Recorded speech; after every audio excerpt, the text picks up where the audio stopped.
आज चाहिँ घुम्नको लागि भनेर मेरो भाइहरू र मेरो गुरुसँग मङ्गलबारेबाट हामी निस्क्यौँ। गुरुलाई चाहिँ फेरि कट्टुमै सजिलो हुनु भएको कारणले गर्दाखेरि कट्टुमै घुम्न जानु भन्नुभयो। घुम्नको लागि भने आजको मौसम भने एकदमै राम्रो। अब फेरि 500 रुपियाँ तेल हालेर हामी पनि घुम्नको लागि निस्क्यौँ। घुम्नको लागि कता जाने भनेर टुङ्गो नभइसके पछाडि हामी चिया खाने ठाउँमा रोक्यौँ। बिना चिनीको चिया खाइसके पछाडि हामीले लगभग 1 घण्टा छलफल गरेर सिद्धिथुम्का जानको लागि रेडी भयौँ। हुसेर हावा एकैचोटि चलेर जाडो भने हल्का हल्का भइरहेको थियो। भाइहरू भने पुरै ज्याकेटमा थियो, हामी भने जाडोले मर्न लाग्यो। अब भने हामी पन्जाब हिँड्दै सिद्धिथुम्काको जाने बाटो छिर्यौँ। अब चाहिँ हामी हल्का कच्ची बाटो हुँदै हल्का के पुरै कच्ची बाटो हुँदै बाटो भने पुरै सोलिङ गरेको कारणले गर्दाखेरि भाइहरूले चाहिँ बाइक तलै राखेछन्, हामी भने बाइकमै लाग्यौँ। इलाममा चाहिँ फेरि जहाँ ग्राउन्ड छ त्यही टुर्नामेन्ट भइहाल्छ र यहाँको ट्रफी पनि हामी हेर्न भ्याइहाल्यौँ। गेम हेर्नको लागि भने मान्छेहरू भने टन्नै आएका। भाइहरू नआइन्जेलसम्म आइ पनि त्यहाँ गेम हेर्न बसियो। यहाँ पनि रोइदो रहेछ नि स्किपर बाइक है देख्नु। भाइहरूलाई निकै बेर पर्खिँदा पनि नआएको कारणले गर्दा हामी चाहिँ सिद्धिथुम्कातर्फ लाग्यौँ।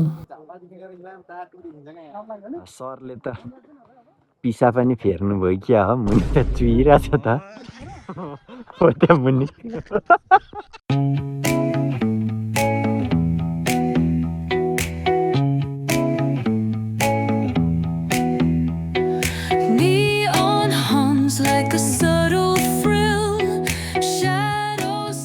यो ठाउँबाट चाहिँ झापा इलाम बजार सबै देखिँदो रहेछ। त्यहाँबाट एक दुईवटा फोटो खिचेर हामी भने फर्क्यौँ। फर्किसके पछाडि भाइहरू आइपुगेछन्। अब के गर्नु त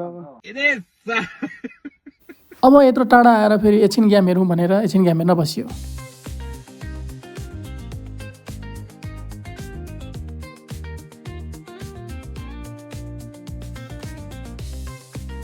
केही बेर गेम हेरेर हामी भने त्यहाँबाट फर्किहाल्यौँ। फर्किँदा पाइन्टरमा पनि गेम हुँदै थियो र हामी पाइन्टरमा पनि फेरि गेम हेर्न बसिहाल्यौँ। अस्तिको पालि भने ट्र्याक्टर लिएर आएका थिएन, यो पालि भने ट्रक लिएर आएछन्। खेलाडीहरूलाई खेल्नको लागि मोटिभेसन होस् भनेर आयोजकले ट्रफी भने अगाडि नै राखेको रहेछ।